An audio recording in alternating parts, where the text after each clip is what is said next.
मित्रों, सामान्य ज्ञान के इस वीडियो में वैदिक काल से प्रमुख तथ्य जो कि जीके के अंतर्गत आते हैं और लगभग प्रत्येक प्रतियोगी परीक्षा के लिए महत्वपूर्ण है।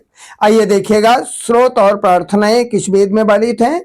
स्रोत और प्रार्थनाएं वर्णित हैं ऋग्वेद में। वैदिक साहित्य में सर्वाधिक वर्णित नदी कौन सी है? सर्वाधिक वर्णित नदी सिंधु नदी है एवं गंगा का उल्लेख बहुत कम बार आया है, शायद एक बार आया है, और यमुना का उल्लेख 3 बार हुआ है। वैदिक साहित्य में सर्वाधिक वर्णित नदी सिंधु नदी है। उपनिषद काल में राजा अश्वपति कहाँ के शासक थे? उपनिषद काल में राजा अश्वपति के शासक थे। नचिकेता एवं उद्यम का संवाद किस उपनिषद में है?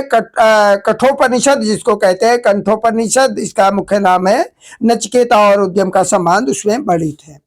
वैदिक नदी जो कुंभा,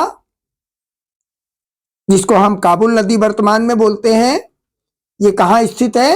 अफगानिस्तान में स्थित है। सांख्य दर्शन के प्रतिपादक कौन थे? सांख्य दर्शन के प्रतिपादक थे कपिल मुनि। लोहा धातु का प्राचीनतम प्रमाण कहाँ से मिला है? अंतरजी खेड़ा से लोहा धातु का प्राचीनतम प्रमाण मिला है। ऋग्वेद पर आधारित संकलन कौन सा है? सामवेद। सामवेद ऋग्वेद पर आधारित संकलन है। भगवत गीता, ब्रह्मसूत्र एवं उपनिषद तीनों मिलाकर के प्रस्थान त्रयी कहलाते हैं। भगवत गीता, ब्रह्मसूत्र और उपनिषद तीनों मिलाकर के क्या कहलाते हैं? प्रस्थान त्रयी। कर्म का सिद्धांत किससे संबंधित है? मीमांसा से। कर्म मीमांसा बोलते हैं। कर्म का सिद्धांत मीमांसा से संबंधित है। ईश्वर की महिमा का वर्णन या ईश्वर की महिमा से संबंधित कौन सा वेद है? ऋग्वेद है। बलिदान एवं विधि से संबंधित कौन सा वेद है? यजुर्वेद है। और संगीत से संबंधित वेद सामवेद है। और औषधियों से संबंधित वेद अथर्ववेद है। चरक संहिता जो पुस्तक है, इसका संबंध चिकित्सा से है, इलाज से संबंधित है। यज्ञ संबंधी विधानों का जो पता चला है वो किससे चला है? यज्ञ संबंधी विधानों का पता या कर्मकांड का पता हमें यजुर्वेद से चलता है, और यजुर्वेद के अंतर्गत ही हमारे यहाँ के वैदिक विधान होते हैं। वैदिक युग की सभा क्या कहलाती थी? वैदिक युग की सभा कहलाती थी मंत्रिपरिषद। चैनल पर नए आए हैं, सब्सक्राइब कर लीजिएगा, क्योंकि आपको वन लाइनर के रूप में 1 घंटे के क्वेश्चन मात्र 3-4 मिनट में मिल रहे हैं। स्क्रीनशॉट लीजिएगा, नोट करिएगा, या वीडियो को कई बार सुन लीजिएगा तो भी याद हो जाता है। वीडियो दो, क्योंकि अधिगम के 2 ही माध्यम है, एक पढ़ना,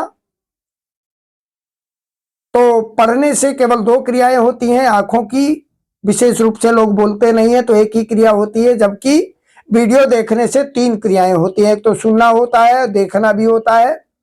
तो अधिगम की समस्त क्रियाएं देखने से होती हैं कक्षा के रूप में, लेकिन अगर कायदे से पढ़ा जाए एकांत में तो बहुत कुछ याद हो सकता है 2-3 बार याद करने से।